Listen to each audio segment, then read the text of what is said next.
hızla uyuşturucu yayılmaktadır. Bu sadece bir ülke sorunu değil, ülkeler sorunu, dünya sorunudur. Bütün dünya işbirliği yapmak zorundadır. Uyuşturucu ve kaçakçılık geleceğimizi, toplumumuzu, gençliğimizi tehdit altına alan bir sorundur.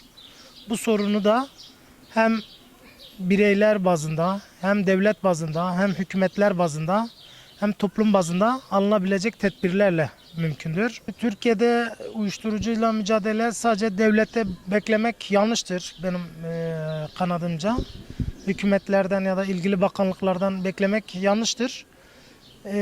Bunun için uyuşturucu konusunda aileler yeterince bilgilendirilmemiştir. Aileler bu konuda bilgisizdir, bireyler bilgisizdir.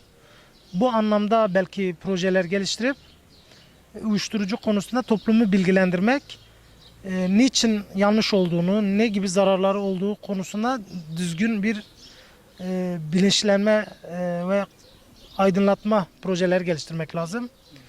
Şu an mücadeleler veriliyor ama mücadeleler zayıf kalıyor. Çünkü polisiyer tedbirlerle sadece bu işin olabileceğini ben düşünmüyorum. Sadece polisiyer tedbirlerle belli bir aşamada olur. Her ortamda söylüyorum, her insanın başına bir polis dikemeyiz. Ama her bir insana kalbine Allah'ın korkusunu yerleştirebiliriz. Allah'ın sevgisini yerleştirebiliriz. Bunun için bir bilinçlendirme çalışması yapılması lazım. İnsanların yaşantısında özgürlüklerin olduğu, insanların başkasına yaşantısına zarar vermeyecek şekilde yaşam sürdürmesinin yönünden kimseye müdahale edemiyor. Bu yönden kişi tercihsi üzerine içki kullanabiliyor ve bu yönden de belki ticaret yapıyor. Bu son yıllarda Yeşilay'ımızın öncülüğünde uluslararası alkolle mücadeleye yönelik sempozyum yapıldı İstanbul'da ve hükümetimiz de bu politikayı destekledi. Ülkemizde gecenin bir vaktinden sonra içki satışının yasaklandığı, belirli yerlerde yasaklandığı ve reklamının tamamıyla yasaklandığını biliyoruz. Özellikle yol kontrollerde, trafik kontrollerde bu tür vakalara rastlandığı zaman ağır cezaların verildiği ve buna göre de tedbirler alındığını biliyoruz. Ama dediğim gibi kökten çözülmüş değildir.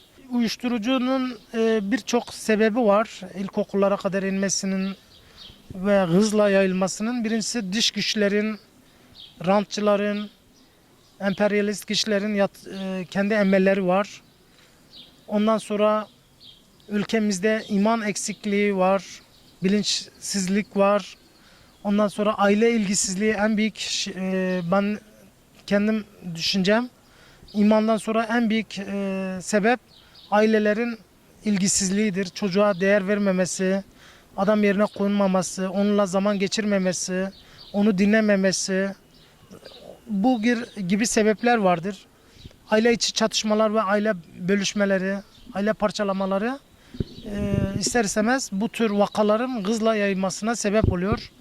Bir de reklamlar da bunun bir parçası ya da sanatçılar dediğimiz bazı burjuva kesimler de bu tür yanlışların içine girip gençleri teşvik etmesine rol alması. Bunlar sebepler arasına gelebilir. Bu konuda bir kurumlarla işbirliği ve kurumları kendi görevlerine davet etmeye yönelik, görevlerini hatırlatmaya yönelik ellerindeki imkanların halka sunmasını hatırlatmaya yönelik bir çalışmamız oldu 2 yıldır bu yönden ağırlıklı olarak.